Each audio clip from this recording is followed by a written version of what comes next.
Welcome back नाजरीन, आप देख रहे हैं program good morning safe city और वक्त हुआ जाता है आखिरी सेगमेंट का जिसका नाम है दिलचस्पो अजीब।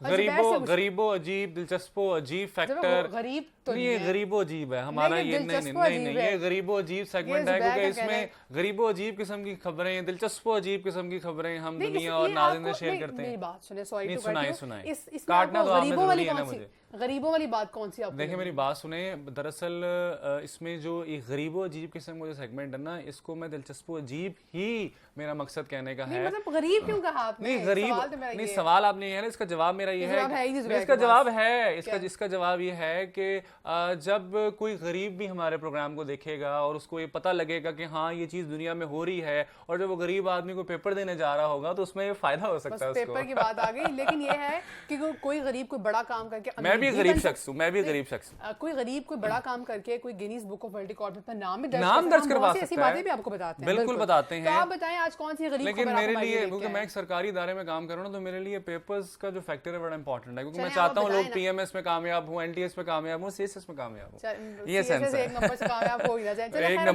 एक नंबर से पास फेल हो जाते हैं लोग, पोजीशन डिसाइड हो जाती है। मैं बिल्कुल नाज़रीन हाज़िन से खबर शेयर करता चलूं। अच्छा, खबर शेयर करने से पहले एक चीज क्यों भूल जाती हैं आप?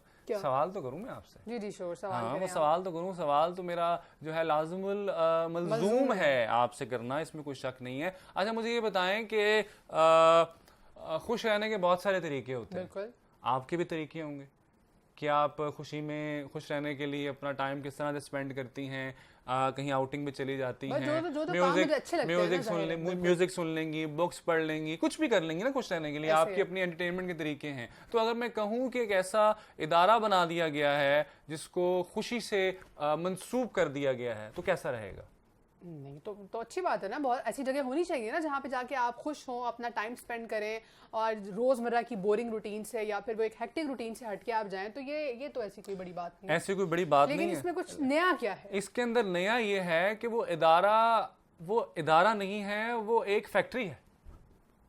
वो इदारा नहीं है, वो एक फैक्ट्री है। उसको एक फैक्ट्री की शक्ल दी गई। फैक्ट्री में जाके आप खुश हो जाएं। फैक्ट्री में जाके खुश हो जाएं। देखिए ना, अब आई ना, देखिए आप सोचने में मजबूर हुई ना। तो खबर के अंदर यही था कि हमने मजबूर करना है अपने नाजरीन को भी और मैंने अपने को एंकर को भी, कि वो सोचने में मजबूर हो जाएंगे फैक्ट्री में ऐसी क्या खुशी है। मेरे ख्याल है कि फैक्ट्री में आपको ऐसे आपको तनख्वाह मिलती होगी कि आपने काम नहीं करना, सारा दिन आपने बेलियां मारनी और महीने के नहीं। अब मैं इसकी डिटेल आपको बताता हूँ। जनूबी कोरिया के अंदर हैप्पीनेस फैक्ट्री के नाम से एक खुशी की फैक्ट्री के नाम से एक जगह रखी गई है, एक फैक्ट्री का क़याम किया गया है जहां पे लोग अपनी मर्जी से अंदर दाखिल होते हैं। ठीक है।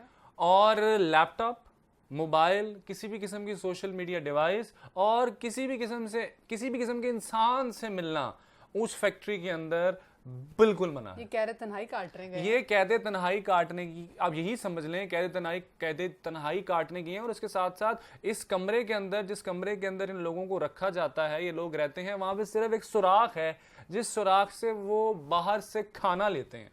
अच्छा, बिल्कुल। मतलब कि आप अपनी मर्जी से किसी ऐसी जगह का इंतखाब कर रहे हैं कि जहाँ पे कोई और फर्द भी नहीं है और कोई आपके पास ऐसी डिवाइस नहीं है, कोई लैपटॉप नहीं है, कोई सोशल मीडिया नहीं है, जात के साथ वक्त गुजारना है, अपने बारे में सोचना है। बिल्कुल। वहाँ पे ना एयरवाई आएगा, वहाँ पे ना जियो आएगा, वहाँ पे ना स्टार प्लस के ड्रामे चलेंगे, वहाँ पे ना नेटफ्लिक्स के सीजन चलेंगे, कुछ भी नहीं होगा उस फैक्ट्री के अंदर। उसके अंदर सिर्फ आप रोजमर्रा की रूटीन में इतना मसरूफ हो जाते हैं कि अपनी जात को भूल जाते हैं। तो अपने बारे में सोचने के लिए डिटेल तो सुने ना मैडम, थोड़ी सी डिटेल तो सुने। इसके अंदर ये बताया गया है कि नीले कलर के लिबास पहनाया जाता है लोगों को। अच्छा। चाहे वो मर्द हो, चाहे वो औरत हो, और बिल्कुल हर तरह का राब्ता मुनक़ता कर दिया जाता है इस फैक्ट्री के अंदर। और इससे ये तरगीब दी जा रही है, इससे एक्सपेरिमेंट किया जा रहा है। लोग एक्सपेरिमेंट कर रहे हैं, क्या दुनिया से अलग रहकर भी खुश रहा जा सकता है।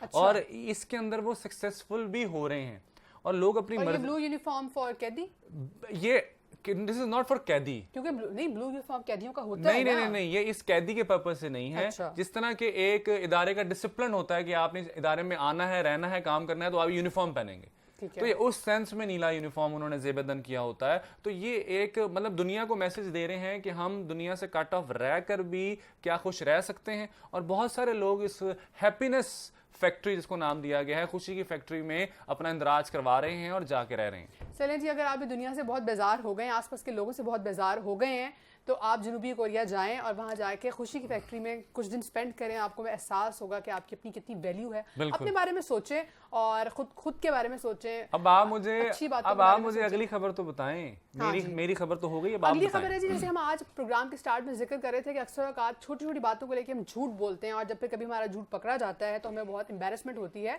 सो इसी हवाले से मैं खबर शेयर करती चलूं कि जी भारत में खातून ने छुट्टियों पे जाना था, जाहिर है उसको कोई काम था, छुट्टियों पे जाना था, उस बीमारी का बहाना बना के वो खातून छुट्टियां ले ली उन्होंने अपने बॉस से।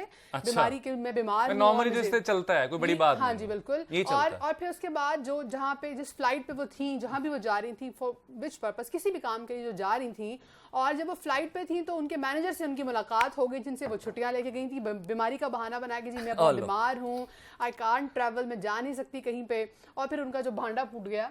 सो खुद से उन्होंने ये तो बड़ा बुरा हो गया है। मतलब कि मैं उस पिक्चर को अपने दिमाग में पिक्चर कर रहा हूँ, मैं उस पिक्चर को अपने दिमाग में पिक्चर कर रहा हूँ कि मिसाल के तौर में मैं एक बॉस से छुट्टियां ले गया हूँ कि बीमार हूँ, मुझे नज़ला जुकाम खांसी हुआ है और मैं जहाज का सफर कर रहा हूँ और वही बॉस मेरे सामने, और मैं जहाज का सफर करके किसी ऐसी जगह पे जा रहा हूँ जहाँ पे मुझे एंजॉय करना है। सो इस तरह से उनका भांडा फूट गया, उनको बहुत एम्बैरेसमेंट हुई और फिर उन्होंने यही स्टोरी सोशल मीडिया पे शेयर की और बताया, लोगों से शेयर किया कि इस तरह से मेरे साथ हुआ, जिसको बहुत ज़्यादा पजीराई मिली और वो काफ़ी ज़्यादा वायरल भी हुई और बहुत से डिफरेंट लोगों ने कमेंट किए। सो यहाँ मेरा आपको मैसेज ये है कि अगर आप सच बोल के कोई भी काम करें तो बाद में इस तरह से आपको शर्मिंदा ना होना पड़े। जैसे प्रोग्राम के स्टार्ट में भी और आज के डे के हवाले से भी और इस साल के आगाज़ के हवाले से भी मेरा ये मैसेज है आप सब लोगों को कि झूठ को अपनी ज़िंदगी से बाहर निकाल दीजिए, सच का सामना करें। वक्ती तौर पे मुश्किल ज़रूर होगी लेकिन याद रखिएगा एट द एंड जीत आपकी ही होगी। जीत आपकी होगी, सिर्फ आपकी। आपने कमेंट करना नहीं भूलना हमारे सोशल मीडिया प्लेटफॉर्म पे, और स्पेशली जिसे हम मुहर्रम के हवाले से डिस्कस कर रहे हैं जुबैर, तो हमारा जो रास्ता FM 88.6 है वो यहाँ पे उसके हवाले से डिस्कस करना बहुत ज़रूरी है, क्योंकि आप जब आजकल के डेज में जब प्रोसेशन जुलूस और ये सारी चीज़ें चलेंगी सो आपको रास्तों के हवाले से अक्सर मुश्किलात का सामना करना पड़ता है। तो आप FM को ट्यून करें, हमारे रास्ता FM 88.6 को। आपको रोड्स के हवाले से सारी इन्फॉर्मेशन मिलेगी, कौन से रास्ते बंद हैं, कहाँ डाइवर्जन लगी हुई है। साथ ही साथ हमारे जो सोशल मीडिया पेजेस हैं उनको भी आपने विजिट करना नहीं भूलना, वहां पे भी आपको रोड्स के हवाले से सारी इन्फॉर्मेशन मिलेगी। और हमारे सोशल मीडिया पेजेस कौन कौन से हैं मैं आपको बताता चलूं। हमारा ट्विटर अकाउंट है PSCA सेव सिटीज, हमारा फेसबुक अकाउंट है पंजाब सेव सिटीज, और इसके साथ साथ हम टिकटॉक, इंस्टाग्राम, यूट्यूब पर, फेसबुक पर, जिस तरह मैंने आपको बता दिया फेसबुक अकाउंट हम मौजूद हैं। और इसके साथ साथ अब होता क्या है, क्या होना है, अब हमारा खुदा हाफिज कहने का वक्त आ रहा है कि हम आपसे खुदा हाफिज कहें। अब हम आपसे फिर अगले दिन एक नए प्रोग्राम, एक नई बातों के साथ, नई खबरों के साथ हाजिर होंगे। तब तक के लिए मुझे और ताहिरा को इजाजत दीजिए। अपना बहुत सारा ख्याल रखिए। अल्लाह हाफिज।